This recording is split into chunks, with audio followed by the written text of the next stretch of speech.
합성경 수업입니다. 다섯으로 구성된 법들 중에 요즘 5가지 장애에 대한 이야기 보고 있습니다.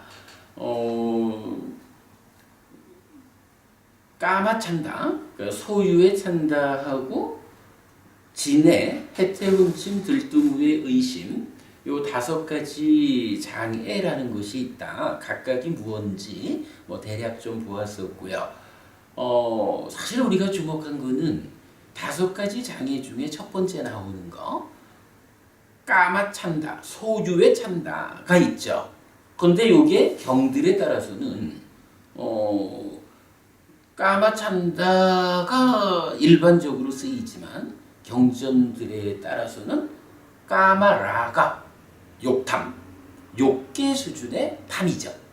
그런가 하면 간탐, 이렇게 3가지로 임의로 쓰이고 있다라는 것을 보았죠. 그래서 그거를 메커니즘적으로 위치를 잡아보니까 어느 자리에, 삶의 어느 자리를 꼬집어서 말했느냐의 차이지, 사실은 욕계 중생 수준에서의 탐과 관련한 요걸로 우리가 이해를 했었죠.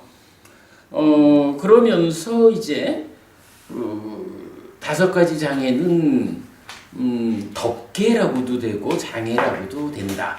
칠각지하고 반대되는 것이다. 이런 부분 보았고요. 그러면서 지난주에 5가지 장애를 비유적으로 말하는 경전들을 좀 보았죠. 그래서 비유 2가지로 보았죠. 첫 번째로는 5가지 장애를 싸잡아가지고, 장애를 싸잡아가지고 몇 가지의 비유를 제시해 준 게 있었죠. 빚진 사람이라든가, 병든 사람이라든가, 감옥에 들어간 상태라든가, 이렇게 몇 가지로 보았죠. 사막을 가는. 그런가 하면 또 한 가지 형태의 비유는 이 5가지 각각에 대해서, 예를 들어서 까마찬다 같으면 물에다가 물감을 뿌려놓고는 물감 뿌려진 물에다가 내 얼굴을 비춰보니 내 얼굴이 안 보여. 요런 것이 까마찬다. 마음이 그렇게 물감에 물들어가지고 올바로 보지 못하는, 요렇게 이제 5가지의 비유를 보여줬죠. 제가 볼 때는 이 주제에서는 이런 비유를 좀 보는 것도 굉장히 중요한 공부라고 생각을 합니다. 오늘은 그 중에 정확하게는 장애라고 표현되어 나오는 건 아니지만 5가지 장애의 첫 번째 나오는 게 어쨌든 소유라는 개념이잖아요. 이 소유라는 것에 대해서 저 내면에서 생겨나는 것으로의 까마라가 욕계 수준의 욕탐이죠. 그게 올라와서 행위에 오면 의업이라는 데서 간탐, 진해, 사견 이러듯이 간탐이라고 하는 거, 그 중에 남의 것도 내 거이면 좋겠다라는 소유적인 거, 그리고 이것이 찬다에 실려가지고 인식으로 연결되기 때문에 소유에 찬다. 이렇게 다 까마라고 하는 거.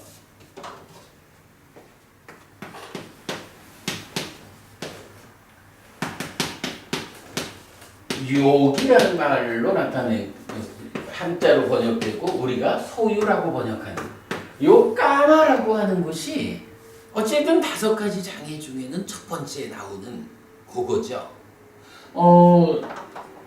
장애에 대한 비유를 보는 자리에서 우리가 보고 갈 내용이 장애라는 말을 직접 붙이지는 않았지만 요 소유와 관련돼서 부처님은 어떤 비유를 가지고 소유라는 것이 이렇게 위험한 것이다 라고 말해주는지 소유와 관련한 비유를 이 자리에서 좀 같이 보고 가야 할 것 같아요. 자, 오늘 드린 교재가 있어요. 보겠습니다.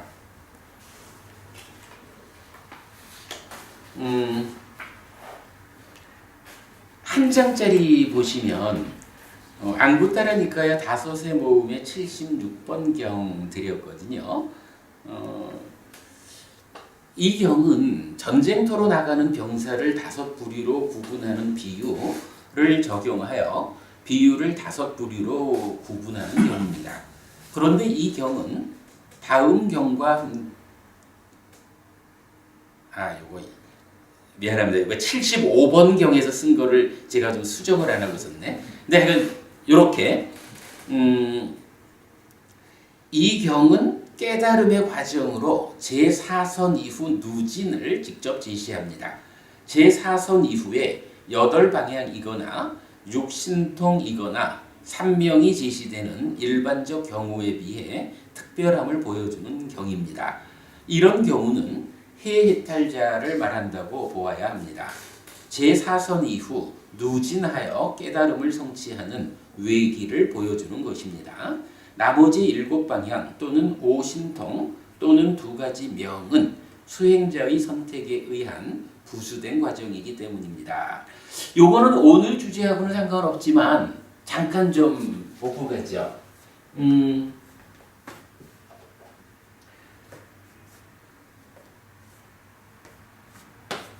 삼매라고 하는 토대가 있잖아요. 삼매하면 팔정도에서 정견부터 정영까지를 말하는 필수품에 의해서 삼매가 생겨나면 이게 바른 삼매죠. 물론 구차제정 9단계의 삼매를 토대가 되는 바른 삼매다 이렇게 이해를 해도 되지만 일단은 이제 보편적으로는 초선부터 제4선까지 4개의 선으로 팔정도에서는 바른 삼매를 말하죠. 그래서 이 삼매 가운데 제4선 이 4선이 삼매라는 토대의 대표성을 가지고 평정이라는 개념으로 나타나죠. 그리고 나면 이 제4선 위에서 이어지는 과정을 거쳐서 깨달음으로 가잖아요. 그러면 이 깨달음으로 나아간 상태, 깨달았다라고 하는 이 성자들, 아라한들을 나타내는 방법이 몇 가지가 있죠. 기본적으로 아라한 이러면은 해해탈자라고 나오죠. 그런데 해해탈자와 대비되는 개념으로 양면해탈자란 말도 있죠. 해해탈자가 구차제정 끝에 상수멸해가수 지혜로서 보아 번뇌를 부순 자 해해탈자라면 양면해탈자는 그 과정에 8해탈을 몸으로 체험했다. 2가지를 함께했다. 이렇게 나오죠.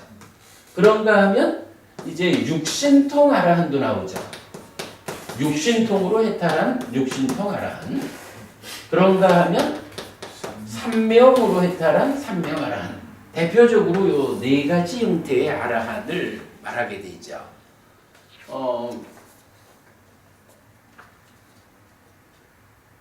이럴 때에 보면 이제 우리가 보다 이전 수업의 내용이니까 이 4가지 형태의 아라한은 공통적으로 갖고 있는 건 뭐죠? 해해탈자는 기본적으로 누진명 또는 누진통, 번뇌를 부순 아라한인 거죠. 양면해탈자는 여기에 더하기 뭐예요? 8해탈을 몸으로 체험했다라는 거죠. 육신통 아라한은 누진 더하기 신적통, 천이통, 타심통, 숙명통, 천한통이라는 5가지 신통을 더 한 거죠. 삼명 아라한은 누진명 앞에 숙주명과 천한명이라고 하는 2개의 명을 더한 거죠. 이제 이러니까 요 3 형태의 아라한들은 누진이라고 하는 기본적으로 번뇌를 부수니까 알아하는 거예요. 요런 해해탈자라는 기본적인 사항을 가지고 있죠. 그 위에 어떤 사람은 더하기 8의 탈, 더하기 8의 탈하면 양면 해탈자 이래 말하는 거고, 그리고 어떤 사람은 더하기 5신통을 해서 6신통 아라한 이렇게 말하는 거죠. 그리고 어떤 사람은 더하기 2개의 명 해서 3명 아라한 이렇게 말하는 거죠. 우리 이제 그 자자경이란 경전에 보면 재미있는 말이 나오죠. 부처님이 지금 여기 500의 아라한이 있는데 그 500의 아라한 중에 양면해탈자가 60명이 있다. 6신통 아라한이 60명이 있다. 3명 아라한이 60명이 있다. 그리고 나머지는 해해탈자다. 이렇게 말하거든요. 그러면 나머지가 몇 명이야? 368 빼면 320명이 되죠. 이게 보면 60명이 12%야. 12%.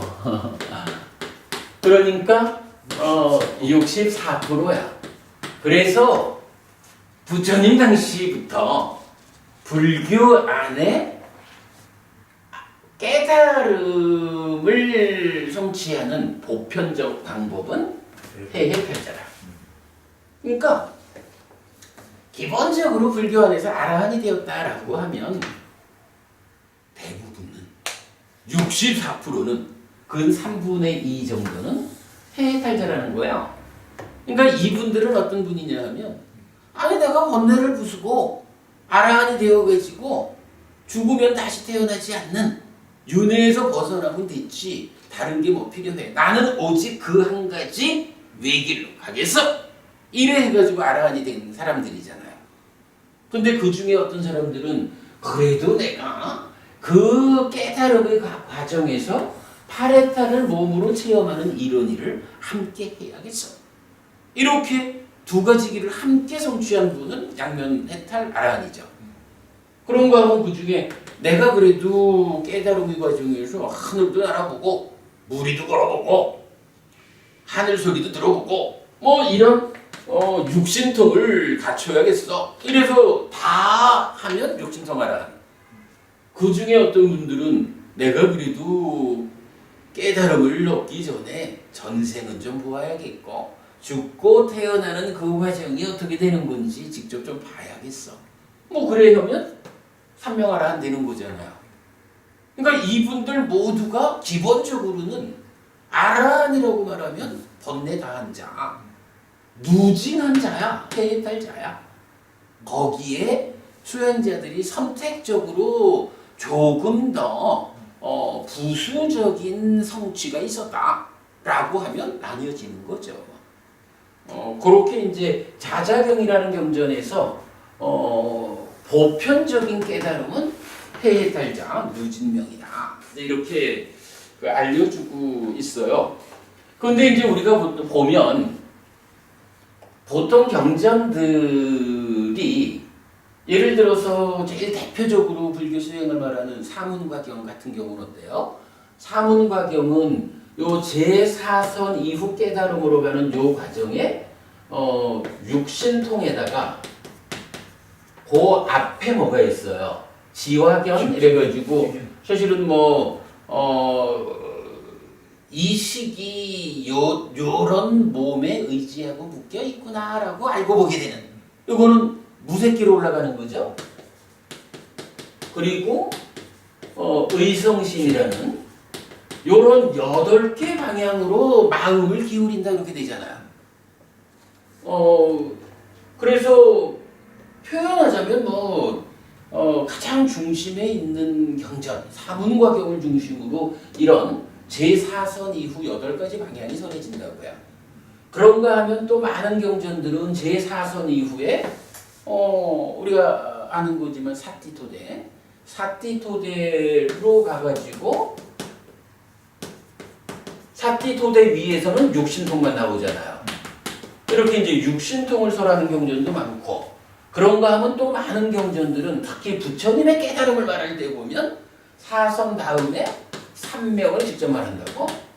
그래서 사선 위에서 깨달아가지고 해탈자가 되는 그 과정을 설명해주는 경전들은 대부분 제4선 이후에 8가지의 방향으로 설명하거나 사티토대를 통해서 육신통으로 설명하거나 아니면 삼명으로 설명하거나 이러는데, 물론 이제 구차 재정을 설명하는 경전들이 상수멸을 성취해서 머물면서 지혜로서 보아 번뇌를 부순다 라는 걸로 완성을 말하니까 그게 해탈자다 이렇게 이해할 수가 있지만, 그런 어떤 구차재정적인 수행 과정을 제외하고 나면 제4선 이후에 바로 누진하는 과정을 직접 보여주는 경우는 별로 없다는 거예요. 그러니까 깨달음 위에 해탈자라는 이 바탕이 되는 보편적인 깨달음의 과정을 직접 설해주는 경전이 잘 안 보이거든요. 그런데 이제 요 경이 제4선 다음에 바로 누진명을 제시하고 있거든요. 요게 이제 그 75번 경이 무사경 1번인데 요 경전 두 개가, 그러니까 무사경 1번, 무사경 2번, 요 경전 두 개가 요런 방법으로 제4선 이후에 바로 누진으로 나아가는 그런 형태를 보여준다라는 거예요. 이게 이제 오늘 주제하고는 사실은 무관한 거지만 뭐 경전이 이렇게 또 엮여져서 하나의 주제를 좀 살펴보고 가는 거죠. 자, 그래서 제가 이제 이렇게 적은 거예요. 깨달음을 성취하는 외기를 보여주는 것이다. 해해탈자를 말하는 것이다. 나머지 7방향. 자, 요 표현은 우리가 좀 잘 봐야죠. 무색계, 의성신, 그리고 오신통까지 하면 7개. 육신통 중에 누진통 빼면 5개. 삼명 중에 누진명 빼면 2개. 요것들은 따지자면 그거 다 해야 아라한 되는 거예요. 이 개념하고는 다르다는 거예요. 아라한이 되기 위해서 직접 필요한 거는 오직 무진 하나라고. 해해탈자면 되는 거라고. 그죠? 그런데 수행자들의 선택에 따라서 어떤 수행자는 자기가 선택적으로 부수적인 과정, 나는 무색계로 올라가고 의정신도 해보고 그리고 신통도 해보고 뭐 이렇게 부수적으로 간다라는 개념인 거예요. 요런 개념을 이제 이렇게 나타냈어요. 뭐 참고적으로 좀 본 걸로 하고요. 자, 이제 본 주제로 돌아와가지고 이 경에서 동료 수행자들은 소유의 삶에 대한 비유를 말합니다. 이게 이제 무슨 이야기냐 하면 병사를 5단계로 나눈다 그랬잖아요. 이제 뭐 병사라는 게 이제 보면 전쟁터로 전진 앞으로 이러면은 저 마주오는 그 적군 안에서 막 먼지가 막 이렇게 일어나고 적군들이 밀려오는 이런 길인데 그거만 보고도 주저앉아가지고 나 죽나 봐 볼까 이러는 병사도 있다는 거야. 그런가 하면 그거는 극복해서 가는데 저 앞에서 벼락 같은 함성이 들려오면 주저앉는 거야. 뭐 이런 식으로 전쟁터에 접근을 못하는 병사들도 있는 거예요. 그런가 하면 또 어떤 병사는 가기는 가는데 가자마자 목 잘려 죽는 거지 뭐. 이런. 그러나 또 어떤 병사는 어때요? 사실은 전쟁에 나가는 이유는 뭐야? 적군을 무리치고 승리하려는 거잖아. 이게 승리하는 병사도 있는 거거든요. 이제 그런 거를 이제 비구에 이 수행하는 삶의 과정하고 견져가지고 뭐 경 2개가 이제 각각 나오는데 이 두 번째 경 같은 경우는 또 재밌어요. 이렇게 나와. 어떤 비구가 마을에 살면서 이제 탁발을 나가잖아요. 탁발을 나갔는데 어떤 여인이 그러니까 옷도 제대로 여미지 않고 아주 그 흐트러진 상태로 이렇게 탁 있는 거야. 그러면 그걸 보고는 마음이 탐에 오염되어 가지고 이 탐에 오염된 마음으로 몸도 마음도 뜨거워지는 거야. 그래가지고는 아이고 나는 더 중노릇 못하네 이러고는 이제 경전이 표현하는 바로는 이제 그러니까 공부의 나약함을 드러내지 않고 음행을 범한다. 근데 여기서 이제 공부의 나약함을 드러낸다라는 거는 어떤 말이냐 하면 비구가 뭐 어른 스님을 찾아가 가지고 말하는 거죠. 스님, 아무래도 제가 출가 생활을 지속할 만한 근기가 못 되나 봅니다. 저는 공부가 이렇게 약해서 더 이상 비구 생활을 못 하겠습니다. 환속하겠습니다. 요렇게 말하는 게 그 공부의 나약함을 드러낸다라는 거거든. 그런데 이제 지금 이런 비구는 밖에 가가지고는 여자가 막 흐트러진 모습으로 이래 있는 걸 보니까 마음이 동해가지고 절에 돌아가가지고 어른들한테 제가 아무래도 공부를 더 할 형편이 못 되겠습니다. 돌아가겠습니다. 요렇게 자기 공부가 나약하다라는 것을 드러내 알리지도 않고는 그냥 거기서 음행을 범한다 이거예요. 그러니까 이거는 뭐예요? 비구가 바라이제에 속하는 음행을 범하는 거잖아. 근데 요게 차이가 있어요. 우리 이제 율장에 의하면 비구들이 출가 생활을 하다가 뭐 여러 가지 형편으로 환속할 수 있잖아요. 근데 환속해서 살다가도 그래도 역시 공부가 필요해. 이래서 다시 출가할 수가 있는 거잖아. 근데요, 차이가 있어. 내가 정말 지금 공부가 약합니다. 지금 제가 출가 생활을 계속하는 것은 어렵습니다. 환속하겠습니다. 이렇게 보고를 하고, 그러니까 자기 공부의 나약함을 드러내고 허락을 받고 환속을 하면 이 사람은 그 후에 다시 출가를 할 수가 있어. 근데 자기 공부가 나약함을 드러내지 않는다. 이 얘기는 뭐냐 하면 그런 절차가 없는 거야. 그런 절차가 없이 성행위를 했다 이거거든요. 그건 뭐냐 하면 자, 자기 공부가 나약함을 드러냈습니다. 그래서 환속을 했습니다. 그럼 환속한 이후에 성행위를 한다라는 건 뭐예요? 이건 제가자로서 하는 거잖아. 제가자에게는 삿된 음행이 금지되잖아요. 그러니까 제가자가 된 상태에서 음행을 하는 거는 사실은 뭐 별 문제가 안 돼. 실수로 도덕적인 삶을 위해서 삿된 음행만 잘 제어하고 뭐 아내와 함께 뭐 이런 음행에 대해서는 부처님이 전혀 제가자한테 문제를 안 삼아요. 그러니까 이런 사람이 뒤에 가가지고 내가 다시 출가를 해야겠습니다. 출가를 허락해 주십시오. 이러면은 구족계를 준다고. 그래서 다시 비구가 될 수 있는 거예요.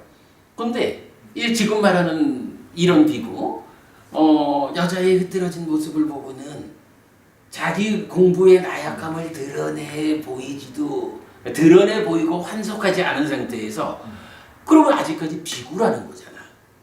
비구의 입장에서 성행위를 한 거야. 이거는 빠라지까 바라이죄라고 하는 비구로서 살 수 없는 죄를 범하는 거라고. 비구의 자격이 박탈되는 거거든요. 그럼 이 사람은 뒤에 가가지고 후회하고 내가 다시 출가하고 싶다고 이래도 그게 허용이 안 돼요. 차이가 있죠. 내가 지금 뭐 도저히 공부를 더 할 수 없다 이러면은 당당하게 자기를 드러내고 제가 가야겠습니다 하고 절차에 따라서 환속하고 가면 뒤에 이제 내가 준비가 좀 됐습니다. 다시 출가해서 공부하겠습니다. 여러분 그게 가능하다고. 그러나 비구의 입장을 가진 상태에서 그래 하면 그건 허용이 안 되는 거라고. 차이가 있죠. 뭐 이런 이제 그런 부분 보았고, 근데 이제 여기서 보면 이제 이런 거예요. 이제 한 비구는 그렇게 공부의 나약함을 드러내지 않고 그러니까 음행을 했으니까 그건 아주 최악의 경우죠. 그런가 하면 이제 또 어떤 비구는 그 흐트러진 여인을 보고는 마음이 오염되어 가지고 몸도 마음도 이제 그 뜨거운 거야. 그럴 때 생각을 해요. 아, 내가 돌아가서 어른들에게 내 공부의 나약함을 드러내야겠다. 이건 가서 허락받고 환석해야겠다. 아직은 내가 공부할 준비가 안 됐다. 이거잖아. 그래가지고 이제 절로 돌아가는 거예요. 근데 절로 돌아가는 그 중간 과정을 못 참고 에이 그거 모르겠다 하고는 돌아가 버린 거야. 이건 아직까지 자기 공부의 나약함을 드러낸 거 아니죠. 이 사람도 바라이즈를 범한 거라고.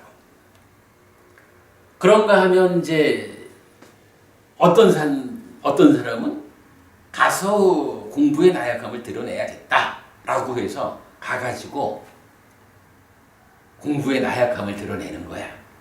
그리고 환속을 하는 거야. 그럼 이건 이제 제가자가 됐으니까 이 사람은 뭐 그 면에서 문제가 없죠. 그럴 때에 이제 그 동료 수행자들 어른들이 이렇게 이야기를 해줘요. 비구요, 그러니까 도반이요. 부처님께서 이러이러한 비유를 통해서 소유의 삶, 뭐 여인으로 대표된 거죠. 소유의 삶에는 이러이러한 위험이 있다라고 비유를 설해 주셨습니다라고 당신이 공부의 나약함을 드러내고 돌아가는 거 옳지 않습니다. 더 힘내서 공부해서 범행을 실천하십시오. 이렇게 이제 안내를 해준다고요. 뭐 당연히 그러겠죠. 그런데 이제 그렇게 안내를 받으면서도 일단 마음이 흔들리면 그걸 감당 못하는 사람이 있죠. 그래서 돌아가는 사람이 있는 거야. 그런가 하면 이제 네 번째 경우는 가서 공부의 나약함을 드러낸 거야. 그랬더니 동료 수행자들이 어른들이 부처님이 이러이러한 비유로 소유의 삶이 얼마나 괴로움을 주는 것인지 절망을 주는 것인지 위험한 건지 이렇게 이제 부처님이 설하신 비유를 이렇게 이제 설명을 해주는 거예요. 그러면 이제 그거를 듣고 그렇잖아요. 내가 마음이 흔들렸지만 이렇게 동료 수행자들로부터 설법을 들으면 그 법을 들으면서 마음이 안정이 되고 그렇지 내가 이대로 물러날 수 없지. 내가 힘을 내가지고 공부를 해야지. 이렇게 이제 그 위험을 극복하는 사람도 있잖아요. 그렇게 이제 극복되는 사람도 있고 그런가 하면 이제 다섯 번째는 아까 말씀하신 감각기능이 잘 단속되는 사람이어가지고 가서 흐트러진 여인네를 보고도 마음에 흔들림이 없어. 마음이 탐에 오염되지 않아. 이런 사람은 어때요? 그냥 방해받지 않고 수행을 해가지고 깨달을 거 아니야. 요런 사람은 비유로 말하면 전쟁에서 승리하는 거야. 뭐 이제 이런 식으로 이제 설해지는 경전이 요 무사경 2번이거든요. 근데 이 무사경 2번이 근데 문제는 이제 지금의 우리 주제를 말해주는 거예요. 요거 까마 욕 소유라고 하는 것에 대한 부처님의 비유 부분. 자 읽어보겠습니다. 이 경에서 동료 수행자들은 소유의 삶에 대한 비유를 말합니다.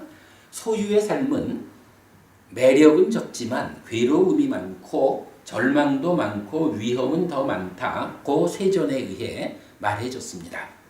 자, 소유의 삶, 뭐 소유적 사유들, 뭐 보통 이제 감각적 욕망 이렇게 번역하는 거지만 우리는 이건 소유라고 번역을 하죠. 욕계 중생의 삶, 내거 하려는 삶 이런 거죠. 그러한 삶은 부처님이 특징적으로 말해주기를 매력은 적지만 그 이면에 괴로움과 절망이 많고 위험이 더 많다. 뒤에 우리가 공부하겠지만 부처님 깨달음을 대표하는 내용 중에 매력, 위험, 해방 요렇게 설명되는 교리가 있어요. 여기 이제부터 우리 초불련에서 번역하시기를 달콤함, 위험함. 이게 위험함 하셨다가 뒤에는 함자를 뺐더라고. 벗어남. 요 내용이거든요. 요거 보통 보면 이 앞에 일어남 사라짐이 함께하는 경우도 있죠. 그래서 부처님 깨달음의 내용을 그리고 깨달음 교재 뒤에 보면 상세히 되어 있어요. 매력, 위험, 해방을 꿰뚫어보는 또는 일어남 사라진 매력, 위험, 해방을 꿰뚫어보는 요 개념을 굉장히 중요하게 불교 안에서 아주 비중 큰 교리예요 이게. 근데 이게 뭐냐 하면 어떠한 것이 있으면 이것이 박보부님 따님이 둘이라 그랬죠. 그냥 예를 들어서 큰딸 이러도 되고요. 박보부님 큰 따님이야. 박보부님 큰 따님을 어머님 보시면 일단은 아이고 내 새끼 하면서 얼마나 이뻐. 요 큰 따님을 생각만 해도 이 따님 때문에 기뻐진다고 행복해진다고. 그것이 큰 따님이 가지는 매력인 거야 이게. 그런가 하면 큰 따님이 그렇게 예쁘고 사랑스럽고 아이고 내 새끼 하는 요만큼 지금 안 데리고 있잖아. 객지에 따로 살고 있으니 오늘 밤 우리 딸은 잠은 잘 들었을까? 어떤 못된 놈이 쫓아와가지고 손 붙잡고 끌고 가려고 하지는 않을까? 이 아이가 직장생활은 잘 할까? 갖가지 큰 따님이 이렇게 사랑스러운 소중한 매력을 주는 존재이기 때문에 그 이면에는 따님 때문에 생겨나는 아픔들이 있다고. 그거를 위험이라고 하는 거거든. 매력 뒤에 위험. 그러면 이 따님에 대해서 법부님은 어떻게 대응해야 할까? 라는 부분에 이제 이 벗어남, 해방이란 말이 나오거든. 이 해방이라는 것은 모든 경우에 뭐냐 하면 욕탐을 제어하라 이렇게 나와요. 참나라가죠. 욕탐을 제어하라라는 이거는 이게 따님에 대해서 무관심하라 이런 얘기일까요? 따님을 사랑하니까 따님 때문에 생겨나는 매력, 그 행복은 조금 있지만 거기서 생겨나는 아픔이 커. 그러니 따님을 사랑하지 마. 이게 만약 부처님 가르침이라면 부처님 따를 사람 아무도 없을 것 같아. 그거 아니죠. 다만 따님에 대해서 욕탐을 제어해라. 욕탐의 제어야. 욕탐의 제어라는 건 뭐예요? 참다 자체를 어떻게 하라는 게 아니지. 참다가 탐이라는 것을 짓고 있으니까 참다에 실려오는 탐을 제어하라 이거잖아요. 큰따님을 생각할 때도 어떻게 해야 되나요? 큰따님이 내 딸이기 이전에 자기 자체가 하나의 존재잖아. 자기 스스로 소중함을 가지는 존재여서 이 아이가 스스로 자존할 수 있는, 그러니까 스스로 존재할 수 있는 그 존재성을 인정해 주는 거야. 내 딸이기 전에 지 스스로의 존재예요. 그렇기 때문에 내가 내 딸이니까 사랑한다라는 이것이 사랑을 베푸는 쪽으로만 작용해야지 그 사랑에 대한 지나침에 의해서 딸에 대한 어떤 집착 이걸 실으면 안 돼. 이게 사실 말처럼 쉬운 거는 아니지만 사랑하되 사랑에 집착을 얹지 않는다. 이런 개념이잖아. 사실은 그런 개념이 욕탕을 제어한다는 거지. 그러면 따님이 때가 되어가지고 뭐라 그러나 이렇게 생긴 남자아이를 하나 데리고 와도 사실은 아버지들은 그게 그렇게 속상하기도 하더군요. 그런 부분에 대해서 딸 때문에 생겨나는 내가 만드는 위험 이런 부분은 딸에 대한 욕탐을 제어하는 일을 통해서 거기서 내가 해방된다 이렇게 말하는 거거든요. 요 개념 사실은 굉장히 중요해요. 제가 작년에 요 주제를 가지고 어떤 포럼에서 좀 이야기를 좀 해달라 해가지고 요걸로 강의를 한번 했어요. 강의 주제가 뭐였냐 하면 행복 그 이면의 이야기.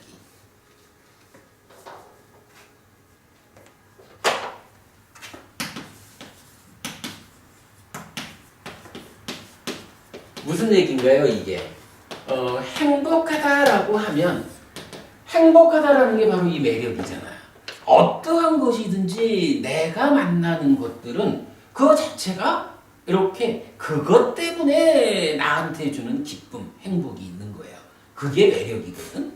그런데 그 이면에는 그것 때문에 생겨나는 내가 전혀 남이라면 사실은 아프리카에서 누가 굶어 죽어간다고 해가지고 우리가 그냥 좀 보태서 그들을 살리자 이런 마음 먹는 거하고는 별개로 아프리카에서 누가 굶어 죽는다는 것 때문에 내가 지금 어쩌나 이러고 알아눕질 않는다고.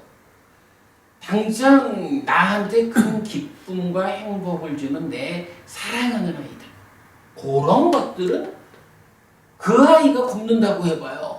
내가 굶으면서라도 내 먹을 거라도 갖다 주지. 그런 위험이 이렇게 매력의 이면에 있는 거거든. 행복의 뒤에 행복하다라는 그것에 따라오는 괴로움이 있다고. 이 괴로움을 어떻게 해결할까? 그죠? 어떻게 행복 이면에 있는 괴로움을 해결할까? 할 때 부처님은 버려라 이렇게 말하지 않는 거죠. 욕탐을 제어하라. 욕탐의 제어라고 하는 답을 주거든요. 그래서 이거 행복 그 이면의 이야기라는 주제로 강의를 한번 한 적이 있는데 바로 이런 이야기예요. 굉장히 중요한 이게 부처님 깨달음의 가장 중심에 있는 이야기예요. 나중에 한번 따로 설명드릴게요. 그럴 때에 이제 지금 여기서 소유의 삶은 매력은 적지만 괴로움이 많고 절망도 많고 위험은 더 많다라고 세존에 의해 말해줬습니다. 이게 뭐예요? 바로 소유의 삶, 내 거 할 거요라는 욕계 중생의 삶. 여기에는 어쨌든 욕계라는 것의 특징이 내 거 이거니까 세상에 그러니까 이 얘기지. 박보부님, 요게 박보부님 따님에 대해서만 이렇게 매력과 위험과 해방이라는 개념이 있을까요? 아니야, 그치?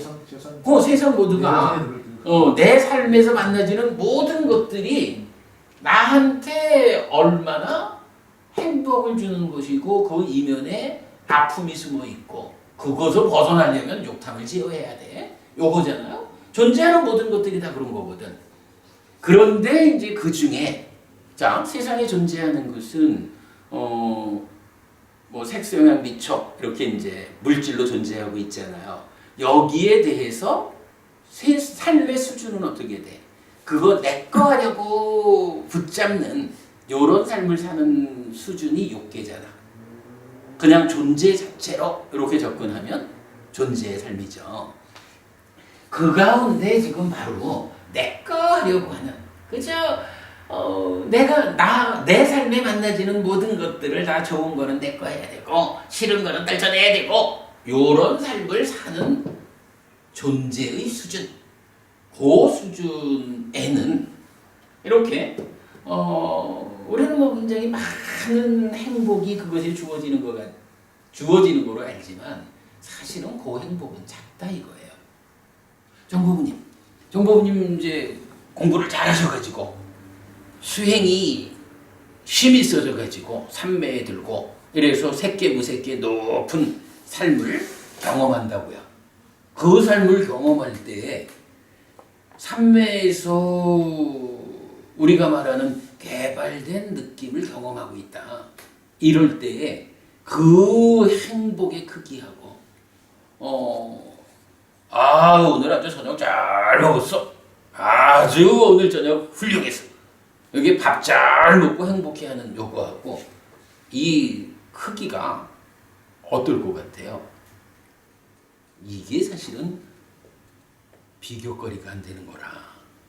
심지어 뭐 새끼 무새끼는 고사하고 그래도 사왕천이라는 이 낮은 하늘에만 올라가도 그 하늘 사람들, 사왕천의 신들은 대통령 시켜줄게 인간으로 태어나라 이러면 안 간다라고 한다는 거예요. 왜냐하면 인간 세상에서 대통령이 되어가지고 누리는 행복은 그 낮은 신들의 입장에서 보아도 발가락에 때만치도 안 되는 이런 낮은 거라는 거거든. 이게 욕계를 넘어서서 새끼 무새끼 그 높은 존재의 삶에서 누리는 행복이라는 것은 말할 것도 없겠지 뭐. 그러니까 우리가 높은 행복을 경험해 보지 못하다 보니까 따님 생각하면서 흐뭇해하는 이거 굉장히 큰 행복 같지만 그거보다 훨씬 큰 행복이 있는 거요. 살아가면서 밥 잘 먹고 와 좋다. 많은 사람들은 성행위를 통해서 이런 다양한 삶의 과정에서 커다란 행복을 말하지만 그러나 이런 높은 행복을 경험하는 사람들 입장에서는 그거 아주 작은 거야. 더구나 부처님 입장에서는 어때요? 이 존재의 삶에서 누리는 행복 이것까지도 완전히 넘어선 해탈된 삶, 해탈락이라고 하는 완전한 행복을 경험하는 분이잖아 부처님은. 이렇게 좀 더 크고 많은 행복을 경험하는 사람들, 아는 사람들 입장에서는 소유의 삶은 여기에서 느껴지는 기쁨과 행복이라는 이 매력은 사실은 작은 거요 라고 부처님 알려주는 거예요. 우리가 인간 주제밖에 안 되다 보니까 인간으로서 살면서 누리는 요거에 대해서 아주 집착하지만 잘 봐야 돼. 그거 큰 거 아니야. 오히려 그거는 그 뒤에 그것 때문에 생겨나는 아픔들, 위험이 더 큰 거야. 요걸 지금 말해주는 거예요. 그래서 이제 그 부분이 매력은 적지만 괴로움이 많고 절망도 많고 위험은 더 많다. 요게 소유의 삶, 욕계 중생의 삶에 대한 부처님의 아주 단언적인 선언이라고요. 요거 제가 이제 A4 한 페이지에다가 요거 원어 발음까지 해서 적어놓은 게 있는데 좀 이따 제가 찾아서 인쇄해드릴게요. 아무튼 이제 이렇게 소유의 삶은 매력은 적지만 괴로움이 많고 절망도 많고 위험은 더 많다라고 세존에 의해서 말해줬습니다. 부처님은 말씀하셨습니다. 수행자들의 입장에서는 특히 수행자들의 입장에서는 요거 작은 거요. 이것보다 훨씬 크고 높은 행복들이 이 공부의 과정에서 나한테 얻어질 거예요. 그러니 나는 공부를 해야 돼. 이 개념을 놓치지 않아야 된다는 거죠. 자, 그렇게 설명되는 이 까마, 소유라는 게 뭐예요? 지금 우리가 말하는 5가지 장애 중에 앞장서는 그놈이죠. 요렇게 이제 말하면서 그러면 이 소유의 삶이 매력은 적고 괴로움이 더 많다라고 하는 것을 좀 구체적으로 부처님 알아듣기 쉽게 좀 말해주세요. 이런 필요가 있겠죠. 그런 필요성 때문에 이제 부처님이 이 10가지의 비유를 설하는 게 나와요. 자, 그걸 보겠습니다. 뼈다귀의 비유가 소유의 삶은 괴로움이 많고 절망도 많고 위험은 더 많다고 세존에 의해 말해줬습니다. 1번이죠. 고기 조각의 비유가 소유의 삶은 괴로움이 많고 절망도 많고 위험은 더 많다고 세존에 의해 말해줬습니다. 건초 횃불의 비유가 그러합니다. 숯불 구덩이의 비유가 그러합니다. 꿈의 비유가 그러합니다. 빌린 물건의 비유가 그러합니다. 나무 열매의 비유가 그러합니다. 도살장의 비유가 그러합니다. 칼과 창의 비유가 그러합니다. 뱀머리의 비유가 그러합니다. 자, 마지막 보면 뱀머리의 비유가 소유의 삶은 괴로움이 많고 절망도 많고 위험은 더 많다고 세존에 의해 말해줬습니다.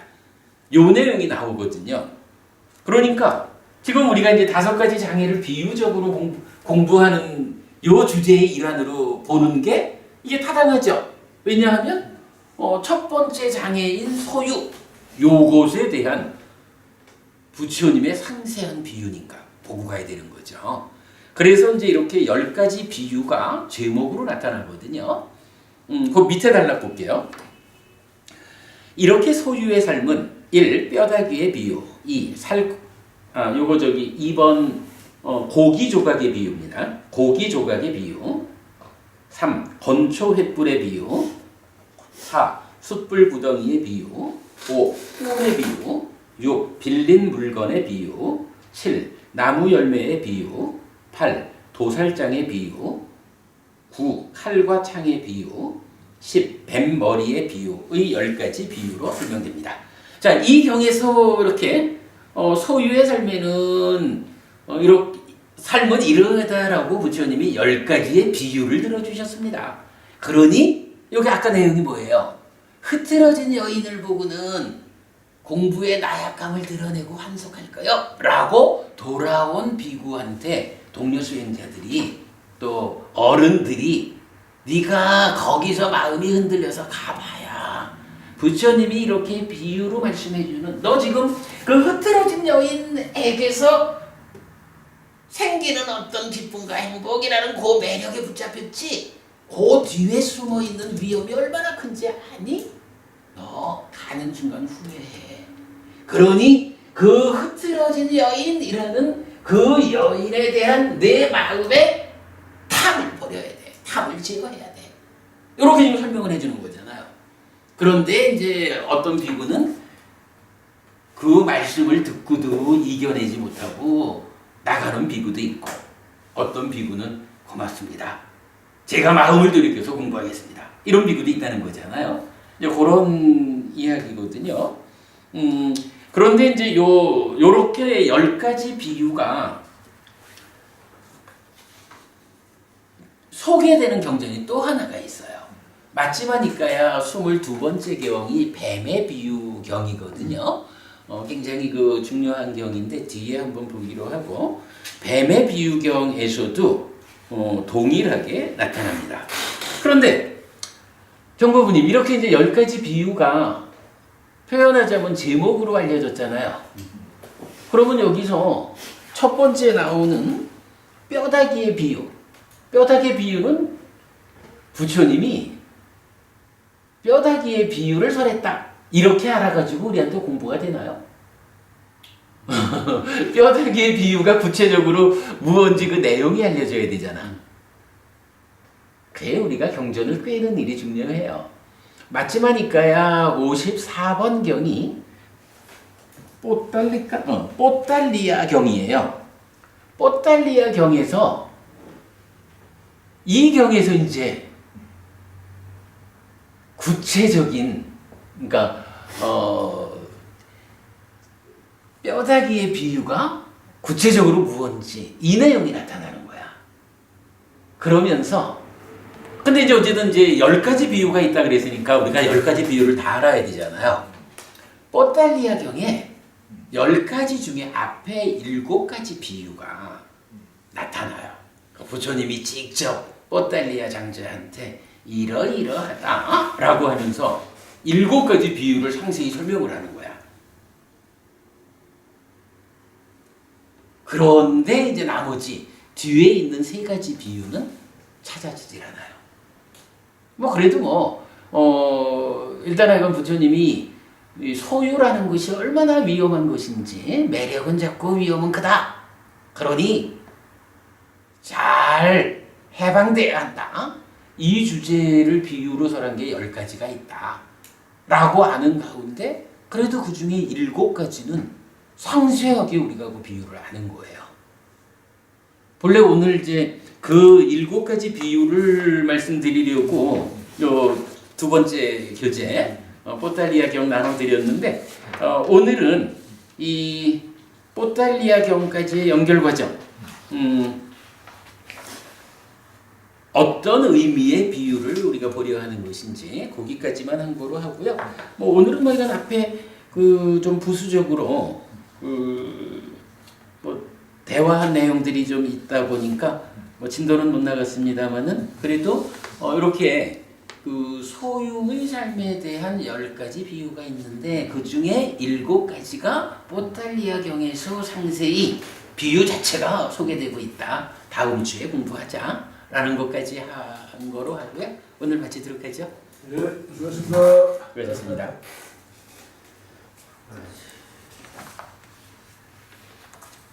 진도 나가기 어렵네. 그렇죠. 뭐 천천히 나가야죠. 근데 이게 진짜 그 5가지 장애가 워낙이 뭐 5가지 장애하고 산형주하고 칠각지가 중심이 되는 거니까 워낙에 중요한 내용이다 보니까 그걸 좀 제대로 짚어가려고 보니까 진짜 할 게 많네요.